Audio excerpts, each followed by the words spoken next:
안녕하세요. 한국의 이제 기준금리가 올라갈 가능성이 매우 낮은 걸로 지금 현재 보여집니다.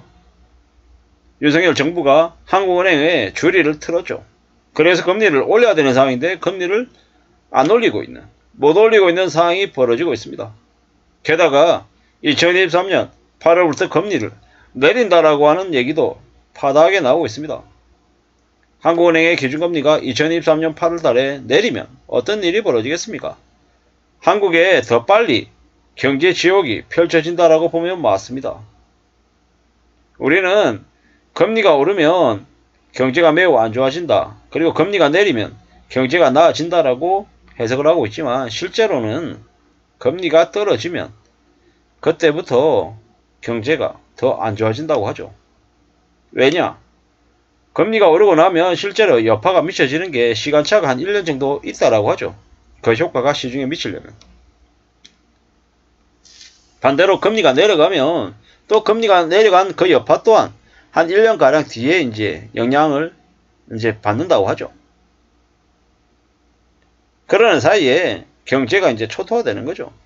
미국은 여전히 5%대 금리고 한국이 만약에 3%대인데 그걸 3%대 3.5%에서 내린다.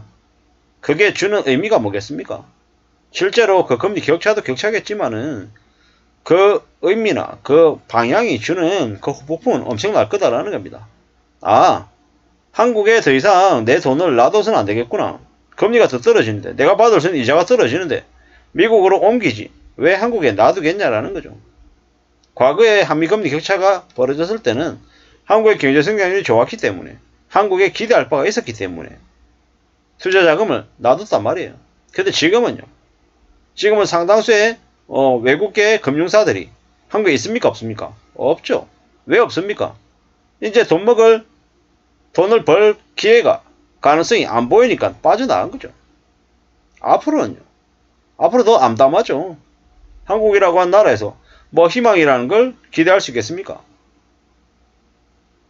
전기세 오르고, 가스비 오르고, 물가 오르고, 뭐 시중에 그 식당 물가, 외식 물가는 천정부지로 올라가고 있고, 사람들이 느끼는 체감은 이제 수입이 멈춰서, 수입 증가가 멈춰서 더 빡빡해지고 더 암담하다고 하는데 뭐 괜찮을 리가 있겠습니까? 괜찮을 수가 없죠. 이게 현실이란 말입니다. 어떻게 살겠습니까, 사람들이? 어떤 각오로 지내겠습니까? 두려워하고 염려하고 걱정적이죠. 예. 참 암담한 거죠. 살아가는 삶이 어떻게 되겠습니까? 더 두려워지고 더 우려스러운 거죠. 아무도 뭐 괜찮다, 나아질 거다라고 기대하기 어려운 게 지금의 현재 모습이다라는 겁니다. 어떻게 살아야 될까요? 어떤 마음으로 지내야 될까요? 참 걱정이죠. 걱정입니다. 금리가 떨어지니까 대출 수요가 늘어납니다. 정말로 금리가 떨어져서 대출 수요가 는 걸까? 뭐 이런저런 생각들을 많이 하게 됩니다. 아무쪼록 아무리 금리가 낮다 그래도 함부로 빚낼 생각을 하면 안 될 것 같습니다. 왜? 그 빚이 독이 될 것 같다는 생각이 더 많이 드는 거죠. 뭐 누구나 다 돈을 좀 잘 벌려고 하고 싶고 빚을 안 내고 싶겠죠. 누가 빚을 내고 싶어서 빚을 내냐? 이렇게 얘기하는 사람도 분명히 있을 겁니다. 근데 확실한 건 뭐다? 빚낸 그 빚의 대가는 생각보다 클 거다라는 겁니다. 낮지 않을 거다라는 말씀을 드립니다. 어떻게 살아야 되지? 어떤 마음으로 지내야 되지? 이런 고민들이 안 들 수 없다라는 겁니다. 세상에 요즘에 뭐 몇천 원으로 사는 사람도 있고 참 어렵게 사는 사람들이 많습니다. 어떻게 되겠습니까? 좀 더 정신 차리고 살아야 됩니다. 더 걱정하고 또 우려하면 살아야 됩니다. 그거 말고는 길이 없는 것 같습니다. 지금도 뭐 코인 하겠다고, 주식 하겠다고, 연끌 해가지고 뭘 하겠다고 마음 먹는 사람들이 많답니다. 큰일이죠. 그렇게 했다가 자기 가지고 있는 인생을 다 빼앗길 텐데 그런 건 과연 알고 저렇게 하는 걸까? 아니면 아무 생각이 없는 걸까? 뭐 인생 젊었을 때 모험하지 언제 모험하냐 이런 얘기하면서 뭐 계속 뭐 헛짓거리 하는 거가 라는 생각도 들죠. 참 우려스럽습니다. 세상이 왜 이 모양인가 라는 생각 들기도 하고, 저렇게 걸려든 이들이 나중에 어떻게 살까? 뭐 이제 그냥 노예로 사는 거죠. 노예. 뭐 괜찮아지겠습니까? 괜찮을 일 없죠. 깝깝하죠. 그냥 저렇게 살아왔던 겁니다. 그냥 생각 없이 아 괜찮다 괜찮다 뭐 다 남들 다 그렇게 산다 이러면서 그냥 지내온 것 같습니다. 뭐 금융당국에 해법이 있습니까? 해법 없죠. 금리 올려야 되는데 금리 안 올릴 거잖아요. 그냥 힘들다 안 좋다 그렇게 입으로만 떠들어냅니다. 저기 한국은행 총재든 아니면 한국은행 금통위원들 윤석열 정부 아래에서 검찰 조사 받을까 쫄아가지고 전부 다 금리 내려야 된다 이딴 소리 나오고 있고 그냥 이빠른 소리만 하고 있는 겁니다. 참 씁쓸하죠. 어쩌다가 나라 꼴이 저렇게 돼버렸나 라는 생각이 들 정도입니다. 앞으로 어떻게 되겠습니까? 앞으로 나라 꼴이 이제 더 엉망되는 거죠. 나라 꼴이 괜찮을 수가 없죠. 당연한 얘기입니다. 저렇게 경제적으로 무능한 이들이 자리를 지금 잡고 있잖아요. 그 탓인 거죠. 그 탓. 앞으로 답이 없습니다. 그냥 망가지고 무너지고 엉망돼야 개판돼야 그래야 뭐 나아지겠죠.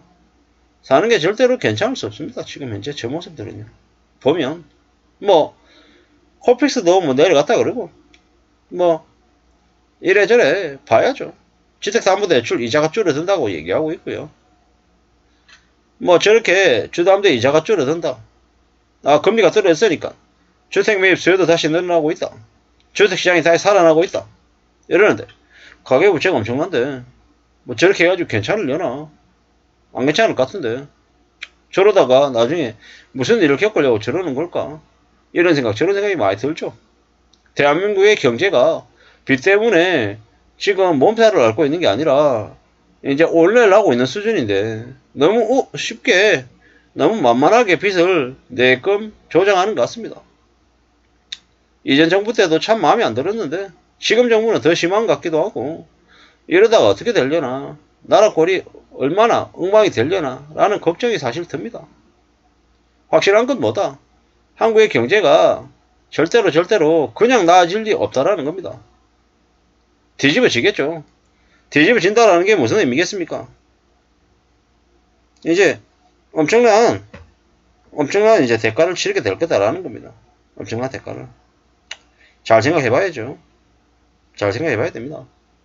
가계부채가 저렇게 엄청난데 연체율도 계속 늘어나고 있는데 뭐 금리까지 내려간다. 그냥 한국 경제 망하라고 고사 지내는 것 같다라는 생각이 저는 드는데 제가 그렇게 말씀드리는 게 오버할까요? 어떻게 될까요 앞으로?